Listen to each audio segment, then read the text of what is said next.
monde et welcome back to your Daily News. On est le 26 janvier 2020 et aujourd'hui on apprend la mort de Kobe Bryant. C'est la raison qui explique pourquoi il y a un Daily News aujourd'hui. D'habitude c'est le lundi. Alors c'est une nouvelle de dernière heure. Alors c'est pour ça qu'il y a un Daily News aujourd'hui. Vite, je veux pas trop plugger mes affaires trop longtemps parce que je veux parler du sujet justement. J'ai fait mon open mic jeudi passé, ça a super bien été. Donc vous allez avoir des nouvelles par rapport à ça. Je l'ai vlogué. Vous allez pouvoir avoir accès au show complet en étant membre Patreon G Premium. Et sinon le vlog va sortir va sortir jeudi pour les membres Patreon et jeudi, pas celui qui s'en vient mais l'autre pour le monde de YouTube.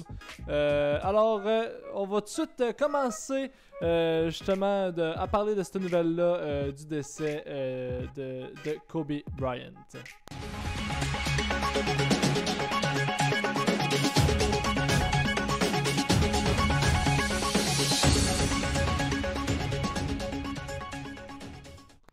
Alors, 26 janvier, on apprend aujourd'hui la mort de Kobe Bryant. C'est mon frère qui me l'a dit, en fait, en arrivant à l'appartement. Il me dit, Julien, tu sais pas, qu'est-ce qui s'est passé? Kobe Bryant est mort d'un accident d'hélicoptère. Fait qu'on va tout de suite voir justement qu'est-ce qui s'est passé, les nouvelles en fait par rapport à ça. On va faire le compte rendu de ça. Alors, ça va comme suit. On va. C'est dans le journal de Montréal. Jake et Kobe Bryant, c'est un joueur de basketball. Alors, c'est pas la bonne diapo. Alors, Kobe Bryant décédé dans un accident d'hélicoptère. Sa fille Gianna, de 13 ans, a également péri dans l'écrasement. L'ancien joueur légendaire des Lakers de Los Angeles, Kobe Bryant, est décédé dans un accident d'hélicoptère dimanche à Calabasas, en Californie. C'est ce qui rapporte le site américain TMZ. 5 personnes ont perdu la vie dans cet accident. L'homme de 41 ans était accompagné dans l'hélicoptère par sa fille Gianna Maria, âgée de 13 ans. Sa femme et ses 3 autres filles n'étaient pas à bord de l'engin. Update, down aircraft helicopter flames extinguished debris at the crash site looking for survivors. Las Virginias Road. Durant sa carrière de 20 ans, Bryant a remporté 5 trophées de Larry O'Brien, 2 trophées du joueur le plus utile de la série finale et il a été le joueur le plus utile de la NBA en 2008. Ses numéros 8 et 24 avaient été retirés dans les hauteurs du Staples Center par les Lakers. Black Mamba occupait la 3e place des meilleurs pointeurs de la NBA avec 33 643 points, mais il a été devancé par LeBron James samedi. Son dernier tweet est d'ailleurs à l'égard de l'exploit de James. Continuing to move the game forward, King James, much respect my brother. Puis 33 644. L'ancienne étoile de la NBA faisait partie d'un groupe de joueurs qui pourraient faire leur entrée au temple de la renommée du basketball en 2020.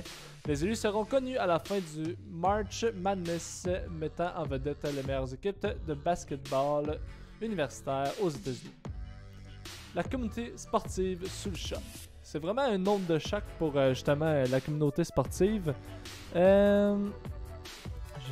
Bryant a non seulement marqué l'imaginaire du monde du basketball, mais celui du sport tout entier.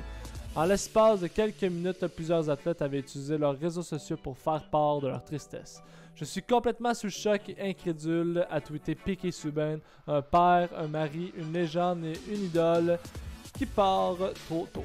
Merci pour ton temps, tes leçons et 20 grandes années. Piquet Subban qui a pris une photo avec Kobe Bryant. Kobe, tu étais mon idole, a écrit le carrière des Browns de Cleveland, Baker Mayfield. À ta famille, je souhaite seulement le meilleur. Mes prières et mes pensées ne peuvent décrire ce qu'on veut pour vous, de l'amour et du respect à jamais pour le numéro 8 et le numéro 24. Tu nous manques déjà. Kobe a quant à lui écrit Tom Brady. Janet Jones et moi n'avons aucun mot pour décrire notre tristesse sur la tragique nouvelle du décès de Kobe Bryant aujourd'hui, dimanche, a annoncé la légende de la Ligue nationale de hockey Wayne Gretzky. Nos prières vont vers toi et ta famille. Alors, eh oui, c'est une triste nouvelle aujourd'hui. En fait, c'est le monde du sport qui est à terre. C'est un excellent joueur de basketball, lui, qui a joué pour les Lakers pendant plusieurs années. C'est une triste nouvelle. C'est sûr que ça va en parler justement pendant les prochains jours aux nouvelles. Ça va être la manchette de l'heure probablement pour aujourd'hui en fait. Et il y a plusieurs réactions justement par rapport au décès de Kobe Bryant, que ce soit sur Facebook ou comme qu'on vient de voir par d'autres célébrités. On peut aller voir sur Facebook justement du monde qui donne leurs commentaires. Évidemment, c'est une triste nouvelle, mais voyons, c'est donc bien triste. Sympathie à toute la famille qui écrit Kevin Girard, Lucie Lambert, quelle triste tragédie. Évidemment, c'est juste une mauvaise nouvelle. Il n'y a rien de fun là-dedans. Alors, ouais. C'est vraiment juste négatif. Par exemple, comme Daily News, absolument, c'est funky, mais là, c'est funny, mais là, triste nouvelle, la mort de Kobe Bryant. En fait, ça fait secouer le monde du sport. Que ce soit le hockey, justement le basketball, que ce soit le football. C'est vraiment un onde de choc au niveau du sport. Il y a les Raptors qui ont pris un moment de silence pour justement le Kobe Bryant, le décès de Kobe Bryant. C'est triste nouvelle pour le monde du basketball. Puis en plus, Kobe Bryant, il allait avoir un enfant. En 2000, il venait d'avoir un enfant. Bref, il n'aura pas pu pouvoir partager beaucoup de temps avec sa famille. Et sa fille de 13 ans qui coachait a aussi péri dans l'accident, dans le crash d'hélicoptère. Ça ça n'en parle pas beaucoup de nouvelles. Ça dit justement que c'est par rapport à la mort de Kobe Bryant. Je peux comprendre parce que c'est la personne la plus importante qui est décédée dans ce crash-là. Mais il reste que c'est triste pour les victimes qui sont décédées dans ce crash-là. Dont sa fille qui est décédée, qui avait seulement 13 ans. Triste nouvelle. Il y a aussi Donald Trump qui a tweeté Reports to the basketball great Kobe Bryant and 3 others have been killed in a helicopter crash in California. There is terrible news. Donc, il dit le rapport, une terrible nouvelle, la mort de Kobe Bryant et 3 autres personnes sont décédées dans un crash d'hélicoptère en Californie. C'est une triste nouvelle, c'est une terrible nouvelle. Il y en a plein il y a plein de célébrités justement qui donnent leur support à la famille parce que sa femme elle a dealé au fait qu'elle vient de perdre son mari puis elle a perdu sa fille. Fait que c'est sûr que c'est un dur coup pour la famille, ça avec hein. Quand tu perds 2 personnes importantes dans ta famille, déjà juste une personne c'est difficile. Puis c'est ça, triste nouvelle. C'est là que tu vois qu'il faut que tu en profites de la vie. Hein. Lui, plusieurs millions devant lui, il aurait pu faire tout ce qu'il veut, puis finalement, décède d'un écrasement à un hélicoptère. Plusieurs personnes. Sportsnet. Pendant les 24 premières secondes de jeu, les joueurs ont rendu hommage à Kobe Bryant durant le match des Spurs et des Raptors. Continue mon frère. Ça, c'est le tweet, justement, le dernier tweet de Kobe Bryant par rapport au King James, au Brown James. Des joueurs de soccer, FC Barcelone, plein de personnes, justement, il rend hommage. Plein de personnes. Triste nouvelle! Prochaine nouvelle, on va nier ça. Pour l'instant, il n'y a pas beaucoup d'informations. Fait que je veux pas m'avancer dans les causes. J'ai cherché, je les ai pas trouvées. Fait que c'est sûr que ça reste encore un peu de l'abstrait. On n'y va pas dans le concret vraiment. Les nouvelles sont... On sait qu'il est décédé, on sait que c'est un écrasement d'hélicoptère. Pourquoi? Ça, on sait pas comment c'est arrivé. Mais je voulais juste vous mettre au courant, en fait, de la mort de Kobe Bryant, même si sûrement vous l'avez déjà entendu, puisque ça a enflammé les réseaux sociaux. Plusieurs personnes qui justement ont donné leur avis, ça a été partagé cette nouvelle-là des milliers de fois en peu de minutes. Pour vrai, ça a été vraiment rapide. Et la prochaine nouvelle, c'est 3 roquettes qui s'abattent sur l'ambassade américaine à Bagdad. On pensait que c'était fini justement les attaques contre les US. Finalement, ça continue. Bagdad, 3 des 5 roquettes tirées dimanche à Bagdad se sont abattues sur l'ambassade américaine, a annoncé l'AFP, une source des services de sécurité, précisant que l'une d'elles s'est écrasée sur une cafétéria à l'heure du dîner. C'est la première fois que des tirs de roquettes s'abattent directement sur l'ambassade des États-Unis située dans la zone verte ultra sécurisée de Bagdad, régulièrement visée ces derniers mois. L'ambassade américaine n'a pas répondu à l'AFP dans l'immédiat, mais les forces de sécurité irakiennes ont indiqué plus tôt qu'il n'y avait pas eu de victimes. C'est la deuxième fois en une semaine que la mission diplomatique est visée. Le 20 janvier, 3 roquettes se sont abattues près de l'ambassade. Une source américaine a indiqué à l'AFP que l'une d'entre elles s'était écrasée près de la résidence de l'adjoint de l'ambassadeur. Les tirs de roquettes dimanche ont eu lieu plus tôt que d'habitude. Ces journalistes de l'AFP ont entendu une détonation provenant de la rive ouest du Tigre à 17h30 heure locale. Bon, on sait pas trop où c'est que ça va mener. Sûrement que Donald Trump va va faire un point justement là-dessus, sur le fait que là, les États-Unis se sont fait attaquer à leur ambassade à Bagdad. Je sais pas où c'est que ça va mener. Non, on sait pas encore. Donald Trump, il est imprévisible. Fait qu'on c'est vraiment flip the coin, puis on sait pas trop ce qui va se passer. Fait qu'on peut pas trop prévoir parce qu'il est imprévisible comme personnage. Parce que oui, c'est un personnage, ça, Donald Trump. Le virus japonais, tu en penses quoi? Le coronavirus. Maintenant, Jake est atteint au Québec. C'est rendu au Québec. Qu'est-ce que j'en pense? Honnêtement, je suis pas trop informé par rapport à ce virus-là. Je vais pas trop m'avancer, je le connais pas vraiment. Mais je sais qu'il est rendu au Québec. Ça fait quelques victimes. Ça a l'air que c'est une grippe, mais comme vraiment intense pour que t'en décèdes. Mais ouais, je suis pas trop informé par rapport à ce virus-là. J'en ai entendu parler, mais ça finit pas mal là. Excursion mortelle au lac Saint-Jean, les corps de 2 autres motoneigistes repêchés. Bon, ça parlons-en. Il y a de la neige, fait que maintenant je peux faire du skidoo. La Sûreté du Québec a confirmé dimanche après-midi avoir retrouvé le corps de 2 autres motoneigistes français disparus depuis mardi au lac Saint-Jean. L'identité de 2 individus découverts n'a pas encore été confirmée. Plus tôt en journée, dimanche, la SQ avait annoncé avoir repêché la 7e et dernière motoneige de l'expédition. Nos plongeurs ont localisé la 7e et dernière motoneige impliquée. Les recherches se poursuivent pour retrouver les motoneigistes manquant à l'appel. En fait, ce qui s'est passé, c'est qu'il y a eu des touristes français qui ont décidé de louer une motoneige. Ils sont allés avec un guide en motoneige. Et ce serait... en fait, il aurait tombé... il aurait roulé sur un cours d'eau qui n'aurait pas été supposé. Et il aurait péri justement dans le cours d'eau en tant que tel. C'est pas la première fois que ça arrive. C'est arrivé l'année passée, justement, où c'est qu'un couple de Français, justement, avait péri aussi dans le même genre d'accident, même chose, sur un cours d'eau. Si je me trompe pas, eux autres, par exemple, c'était ils roulaient sur un pont puis ils ont comme perdu l'équilibre, ça, si je me trompe pas. Mais à ce qui a trait à cette nouvelle-là des dernières semaines, ce serait justement un groupe de motoneigistes qui aurait péri puisque la glace aurait cédé et aurait tombé dans l'eau et aurait en fait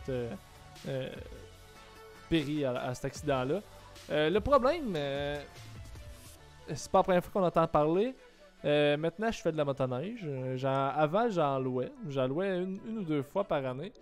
Puis, il va falloir qu'il fasse de quoi, justement, par rapport à il va falloir qu'il éduquer et il va falloir éduquer, il va falloir examiner. En fait, ce que je veux dire, c'est que quand tu passes un permis de conduire, t'as des tests justement. Quand tu passes un permis, comme pour conduire un bateau, il faut que tu aies un permis. Pour conduire un véhicule, il faut avoir un permis. Je comprends pas que pour conduire une motoneige, tu n'as pas besoin de permis. Je m'explique. Quand j'en louais une, la première fois que j'ai loué une motoneige, j'étais zéro à l'aise. Puis il y a plusieurs raisons à ça. Puis c'est ce qui pousse ma réflexion à dire qu'en fait, on devrait avoir un permis de motoneige. Puis ça devrait pas être monsieur, madame, tout le monde qui puisse avoir accès à ça. C'est pas si simple que ça, conduire une motoneige. Autre chose, c'est pas... Il y a pas de... C'est facile chavirer en motoneige, là. C'est vraiment pas compliqué. Ceux qui pensent que tu restes assis sur la motoneige puis ça finit là, puis tu roules puis y a pas de problème, c'est pas vrai. Il faut que tu te penches, il faut que tu pousses avec ton pied pour counterbalance la motoneige pour pas que ça chavire. Ou si c'est un passager en arrière de toi, ben il faut que le passager se penche pour pouvoir t'aider quand tu prends des curves. Fait que c'est pas si simple que ça. Autre chose, la signalisation, il faut que tu la connaisses, il faut que tu sois alerte, il faut que tu connaisses ta signalisation. Et une motoneige, c'est super prime. Fait que c'est facile de passer de 0 à 100. Il y en a qui vont avoir de la difficulté à tourner. Puis là, après ça, ils vont donner un coup de gaz. Puis là, ils vont perdre le contrôle. Des fois, les pistes, les sentiers sont pas super droits. Fait que là, tu pognes des endroits qui sont super bosseux. Puis là, quand tu es rendu dans le creux de la bosse, tu vas donner un coup de gaz. Puis ça va juste creuser en fait le trou, mais aussi si tu vas perdre le contrôle. Bref, il y a beaucoup de facteurs qui font en sorte que conduire une motoneige, c'est pas si simple que ça. Aussi, il y en a qui vont pas coller leur droite. Ça, ce que je veux dire par là, c'est qu'exemple, quand tu es dans les bois, dans les sentiers qui sont dans les bois, dans les montagnes, sont super minces. Fait que c'est important de coller ta droite, parce que si tu colles pas ta droite, puis tu rencontres quelqu'un en sens inverse dans ta curve, les chances que tu rentres dedans sont bonnes. Fait que c'est pas si facile que ça conduire une motoneige. Faut que tu sois alerte. Mardi passé, je suis allé en enfer. Puis je suis allé en enfer à partir de 5h le soir jusqu'à 9h. Puis j'ai rencontré un orignal puis 2 troupeaux de chevreuils. Fait que tu sais, ça avec, c'est des affaires qui rentrent en ligne de compte. Puis c'est ça. Puis c'est que c'est facile aussi rouler à 150 en motoneige, il n'y a pas de problème. Là, puis tu es capable d'atteindre 150 km/h assez rapidement. Fait que souvent, puis je m'implique, j'étais de même avant aussi. Quand j'ai commencé à faire la motoneige, j'étais pas super à l'aise. Tu donnes un coup de gaz, puis finalement, tu te rends compte que ça va vraiment plus vite, ça accélère vraiment plus vite. Fait que t'as pas vraiment le contrôle de ton gaz. Autre chose, quand tu freines la motoneige, ben, la motoneige elle freine pas, elle glisse. Fait que ça, c'est une autre chose. Bref, c'est vraiment plus compliqué qu'on peut le penser. Puis les conditions sont vraiment moins simples qu'on peut le penser aussi. Fait que je pense que le monde devrait avoir un permis. Puis même moi, je pense que ça serait bon que tout le monde ait un permis de motoneige. Quand tu vas sur les sentiers du Québec, t'as une trail, t'as une carte de trail, t'as une licence qui dit que t'as le droit d'aller sur les sentiers.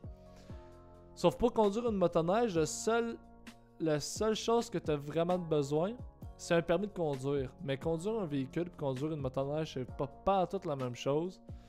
Fait que devrait arranger de quoi de genre, parce que c'est vraiment pas si simple que ça. Puis il y en a d'autres qui vont... Avant, je faisais ça.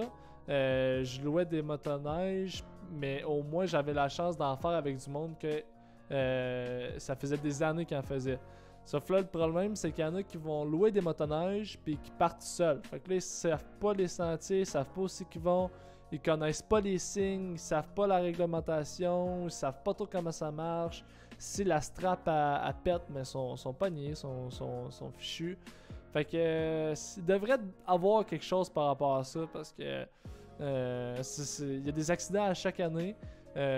Puis c'est tout le temps par rapport à la vitesse, par rapport à soit l'ignorance ou soit le manque d'expérience.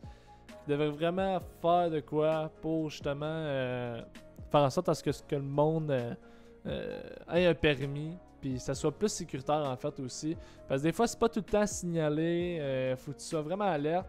D'autres fois, tu vas voir la machine qui tape les trails, tu vas l'avoir en pleine face. Puis là, t'as un 2 secondes de réaction parce que sinon tu y rentres dedans. Fait que faut que tu sortes du sentier. Fait que, ouais, on devrait vraiment faire un genre de cours. Que ça soit au pire comme des cours pour conduire des embarcations nautiques. Que ça soit genre un cours par internet au pire, mais au moins qu'il y ait un cours de quoi du genre. Les recherches se poursuivent à Saint-Henri-de-Taillon dans l'espoir de retrouver les 2 corps des touristes français toujours portés disparus dans le lac Saint-Jean. La Sûreté du Québec ne minimise aucun effort dû au désert. L'hélicoptère était toujours présent samedi et devait être de retour aujourd'hui. Dans l'eau, 3 équipes de plongeurs se relaient toute la journée pour fouiller une vaste zone. Plusieurs embarcations qui ont sillonné l'embouchure de la grande décharge et le lac Saint-Jean ont été ajoutés. Le corps de Gilles Claude, 58 ans, a été retrouvé vendredi à plus de 2 km du lieu de la tragédie dans la rivière Grande Décharge. À mesure que les jours passent, l'attente devient de plus en plus insupportable pour la famille et les proches des disparus. Les 3 Français du groupe qui ont survécu à des blessures légères sont rentrés ce week-end dans leur région d'origine. Je pense pas qu'ils vont refaire du ski d'oiseau. Ah, bref, c'est ça. Un petit peu négatif, par exemple, aujourd'hui, comme des news. Habituellement, c'est vraiment plus funny. On a pas mal plus de fun, puis j'essaie de rendre le tout le plus humoristique, mais là, c'est un petit peu difficile de rendre ça quand c'est juste des nouvelles négatives. Mais bref, je voulais vous faire part de ces nouvelles-là. Sinon, comme je vous ai dit, le prochain vlog va sortir pas jeudi qui s'en vient, mais l'autre pour le monde de YouTube. Si vous n'êtes pas patient, vous pouvez l'avoir d'avance, ça va sortir jeudi qui s'en vient. Sinon, allez vous abonner à ma chaîne YouTube. J'ai comme but d'avoir 1000 subscribers d'ici le 1er janvier 2021. Sinon, c'est pas mal ça. J'ai pas d'autre chose à dire. Je vous remercie en fait d'avoir participé au show. Puis je vous remercie de m'encourager. Puis n'hésitez pas à liker la vidéo et à vous abonner. Ou sinon, see ya tout le monde. À la prochaine. Ah salut, c'est encore moi, je sais que des news est terminé, je vais juste prendre quelques instants pour te remercier d'avoir écouté le show d'aujourd'hui. Puis si jamais tu veux écouter de plus en plus de mes projets que je fais, tu as juste aller sur YouTube pour voir mes vlogs, mes documentaires. Si jamais tu veux participer au show du Daily News, parce que oui, tu peux participer au show du Daily News, tu as juste à m'écouter live sur Twitch. Si tu veux m'encourager dans mes projets, que ce soit en me donnant un petit peu d'argent, c'est-à-dire 2$, 4$, 8$, tu as juste à aller sur Patreon. Puis si tu veux me voir comme une Instababe, t'as juste à me suivre sur Instagram. Allez, merci tout le monde, on se revoit pour un prochain épisode du Daily News. À la prochaine et ciao bye!